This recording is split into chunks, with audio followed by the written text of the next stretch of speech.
நண்பர்களுக்கு வணக்கம். புயலாக நீ பூந்தென்றலாக நான் பகுதி 7. அவசரமாக விஸ்வநாதன் அறைக்குள் ஓடிய இன்பராஜ் மேலும் இருவரை அழைத்து கொண்டு விஸ்வநாதனை தூக்கி கொண்டு வெளியேறினார். அவள் பின்னோடு ஓடி வந்தார் பிருந்தா.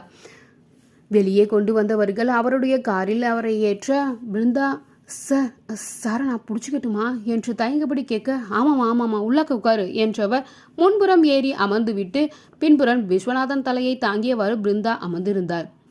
கார் வேகம் எடுத்தது. விஸ்வநாதனை நொடிக்கு ஒருமுறை திரும்பி பார்த்தவாறு இருந்தவர் பின் நினைவு வந்தவராக தனது போனை எடுத்து யாருக்கோ டயல் செய்ய அந்த பக்கம் எடுக்கப்படவும், தம்பி நான் இன்பராஜ் பேசுகிறேன். அப்பா கொஞ்சம் மயக்கமாக இருக்காங்கப்பா. நம்ம வழக்கமான ஹாஸ்பிட்டலுக்கு தான் அழைச்சிட்டு போகிறேன். நீங்கள் அங்கே வந்துடுங்களா என்று கேட்க மறுமுனை என்ன சொல்லப்பட்டதோ, இல்லை தம்பி மயக்கமாக தான் இருக்காங்க, ஒன்றும் இருக்காது பயப்படுற மாதிரி, இன்னும் கொஞ்சம் நேரத்தில் ஹாஸ்பிட்டல் போயிடுவோம், நீங்கள் அங்கே வந்துடுங்க என்று கூறி அழைப்பை துண்டித்தார். அவரோட ஃபேமிலிக்கு தகவல் கொடுக்குறாங்க போல என்று இவள் நினைத்தபடி உட்கார்ந்திருந்தாள். விஸ்வநாதனையே பார்த்து கொண்டு அமர்ந்து இருந்தால். சிறிது நேர பயணத்திற்கு பிறகு மருத்துவமனை வந்து விட அவசரமாக ஸ்ட்ரெச்சர் எடுத்து வரப்பட்டு விஸ்வநாதனை தூக்கி அதில் வைத்து கொண்டு செல்லப்பட கொஞ்சம் கொஞ்சமாக உடைந்தாள் பிருந்தா. இவ்வளவு நடந்தும் சாரிடமிருந்து ஒரு அசைவு கூட இல்லையே என பயந்து வெளிரி நின்றாள். அவசர சிகிச்சை பிரிவில் அனுமதிக்கப்பட இவர்கள் இருவரும் வெளியில் நின்றனர் தவிப்போடு. ஒவ்வொரு நொடியும் பயத்தின் பிடியிலேயே நகர 1/2 மணி நேரம் சென்றும் எந்த தகவலும் தெரிவிக்கப்படவில்லை. ஒரு சில செவிலியர்கள் உள்ளே செல்வதும் வெளியேறுவதுமாக இருக்க இவளுக்கு மேலும் பயம் தோன்றியது. மனம் என்றைக்கு நல்ல விஷயத்தை கூறியிருக்கிறது.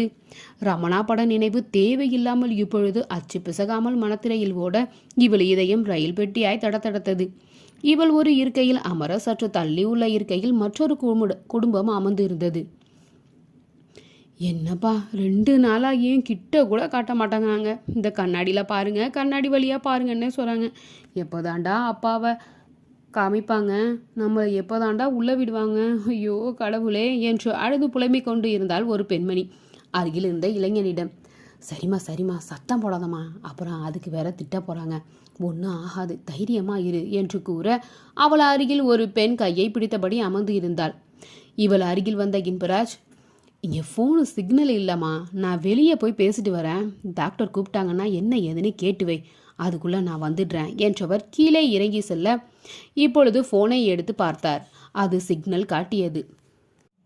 சரி டயல் செய்யலாம் என்று எண்ணியபடி அவள் நிமிர்ந்து பார்க்க வாசல்புறம் தன் கம்பீர நடையுடன் வந்து கொண்டு இருந்தான் பார்த்திபன், விஸ்வநாதனின் மகன். அவனை தொடர்ந்து ஓட்டமும் நடையுமாக வந்து கொண்டிருந்தனர் வசந்தாவும் பிரகாஷும்.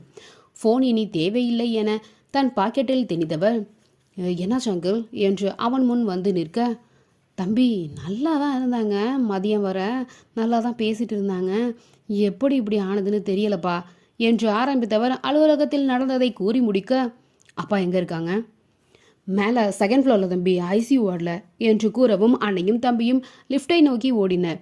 கையை திருப்பி கடிகாரத்தை பார்த்தவன், ஆஃபீஸ் முடிகிற நேரமாக இருக்குது, நீங்கள் போய் எல்லாத்தையும் அனுப்பிட்டு க்ளோஸ் பண்ணிவிட்டு வீட்டுக்கு போங்க, நான் இங்கே பார்த்துக்கிறேன் என்று கூற, சரி தம்பி எதுவாக இருந்தாலும் என்னை கூப்பிடுங்க, நான் கிளம்புறேன் என்று செல்ல முயல அவரை தடுத்தவன் தனது பர்ஸை எடுத்து, ரொம்ப நேரமாக உட்காந்துருப்பீங்க, டீ காஃபி ஏதாவது கேன்டீனில் சாப்பிட்டுட்டு கிளம்புங்க, டிரைவருக்கும் வாங்கி கொடுத்துருங்க என்று பர்ஸை திறக்க, என்கிட்ட இருக்கு தம்பி நான் பார்த்துக்கிறேன், டிரைவருக்கும் வாங்கி கொடுத்துட்றேன் என்று நகர்ந்தார். இதை வாங்கிக்குங்க என்று அவன் அழைத்து, பரவாயில்ல தம்பி நான் பார்த்துக்கிறேன் என்று அவர் அவசரமாக நவர, அப்பா கார்லேயே ஆஃபீஸ் போயிடுங்க என்றும் கூற, சரி தம்பி என்று தலையாட்டி விட்டு சென்றார்.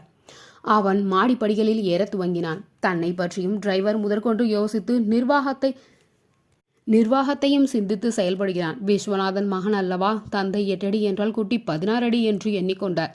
அவர் சென்று தான் வந்த கார் டிரைவரையும் இப்பொழுது அவர்கள் வந்த டிரைவரையும் சேர்த்தே அழைத்து கொண்டு கேண்டில் நோக்கி சென்றார். 2ஆம் தளத்திற்கு வந்தவன் தம்பியும் அன்னையும் ஒரு ஓரமாக நின்று இருக்க அவர்கள் புறம் சென்று நின்றான். டாக்டர்ஸ் யாராவது வந்தாங்களா? இல்லை என்று மற்றவன் தலையாட்ட அன்னை முகத்தில் கவலை ரேகை. அவர் கையை பற்றியவன், அப்பாவுக்கு எதுவும் ஆகாது, தைரியமாக இருங்க என்று கூற, ஆமாம் எதுவும் ஆகாது, காலை சாப்பிட்டுட்டு டேப்லெட் எல்லாம் கரெக்டாக போட்டுட்டு தான் போனாங்க, வெயிலில் சைட்டை பார்த்துட்டு வந்திருப்பாங்க, அதுதான் மயக்கமாக இருக்கும், என்று அவர் தனக்கும் சமாதானம் சேர்த்தே கூறிக்கொண்டு மகனுக்கும் கூற அவன் ஆம் என்பது போல் தலையாட்டினான். பின் திரும்பி ஐசியூ கதவை பார்த்தான். அங்கு எந்த அசைவும் இல்லாமல் போக சுற்றிலும் பார்வையை செலுத்தினான். அங்கு ஒரு வயதான பெண் அழுது கொண்டும் புலம்பிக் கொண்டும் இருக்க அவரை ஆறுதல் செய்தபடி ஒரு ஆணும் பெண்ணும் இருந்தனர். அதற்கு சற்று தள்ளிய இருக்கையில் ஒரு பெண் அமர்ந்து இருந்தாள். அவளிடம் பார்வை செலுத்தியவன் கண்கள் சற்று அங்கு நிலைத்தது. அவள் கண்களில் கண்ணீர் மீண்டும் மீண்டும் படிய அதை துடைத்தபடி அமர்ந்து இருந்தாள். எந்த புலம்பலோ கதறலோ இல்லை. அவளுடைய அழுகையே அழகாக இருந்தது. இல்லை, அழகானவள் அவள் என்று அவள் எது செய்தாலும் அழகாய் தெரிகிறது என்று நினைவு வரவும் திடுக்கிட்டான். உடனே பார்வையை அவளிடமிருந்து திருப்பினான். என்ன செய்துகிட்டு இருக்க பாத்திபா? பெண்ணை சைட் அடிச்சிட்டு இருக்கியா? அந்த நேரமாடா இது? செருப்பு பிஞ்சிடும் என்று மனசாட்சியே பலார் பலார் என்று அறைய, சேச்சே நான் சும்மா தான் பார்த்தேன், அவ்வளவுதான் என்று சமாளிக்க முயன்றான். ஆனால் யாரிடம் பொய் சொல்வது? தனக்குள் இருப்பவனிடமா முடியும் அது? அதனால் அமைதி காத்தான். அவள் புறம் திரும்பாமல்.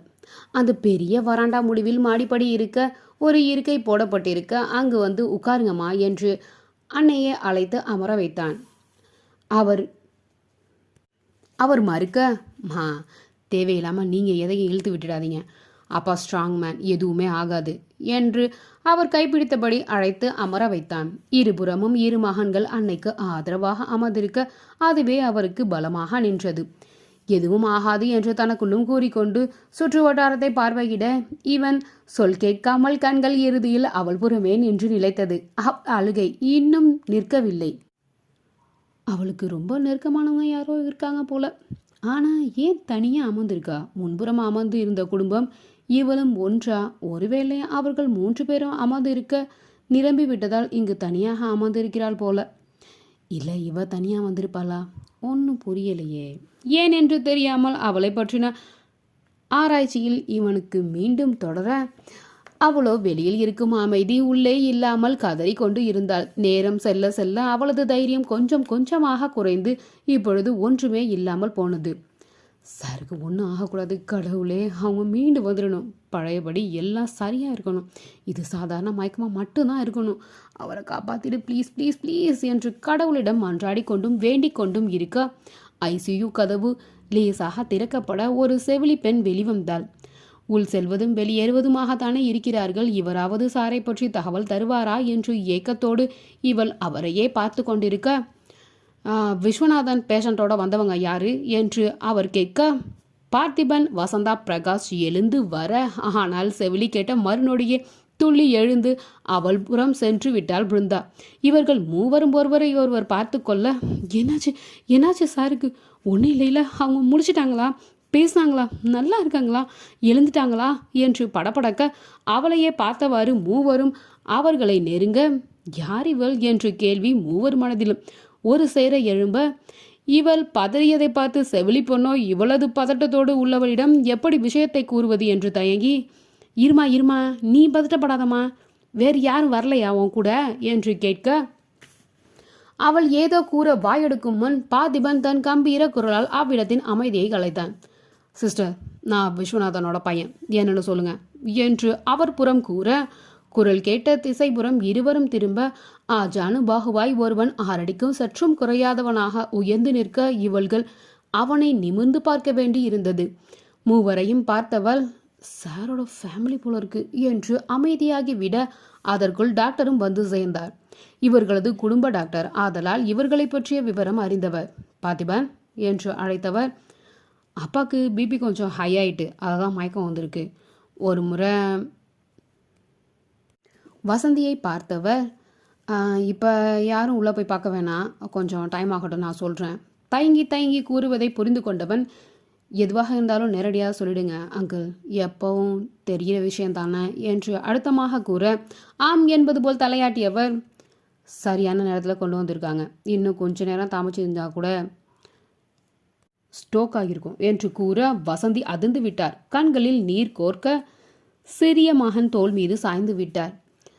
ஒன்றும் ஆகாதுமா, பயப்படாதீங்க என்று அவன் ஆறுதல் படுத்த அன்னையிடமிருந்து பார்வையை திருப்பியவன் மருத்துவரிடம் மேலும் விவரம் கேட்க, அட்டாக் வர ஸ்டேஜ் இருந்ததுனால தான் இவ்வளோ நேரம் ஆகிட்டு, அதை தடுக்க ஃபர்ஸ்ட் எய்ட் கொடுத்துருக்கோம், நார்மல் ஆகணும் நார்மல் ஆகணும், ஒன்றும் ஆகாதுன்னு நம்புவோம் என்று கூறிவிட்டு நகர்ந்தார். மனதை திடப்படுத்தியவன் எதுவும் ஆகாது, ஆகக்கூடாது என்று தனக்குள்ளேயே கூறிக்கொண்டு அன்னையை சமாதானம் செய்தான். இந்த கதை உங்களுக்கு பிடிச்சிருந்தா தான் அதை கேட்டுட்டே இருங்க.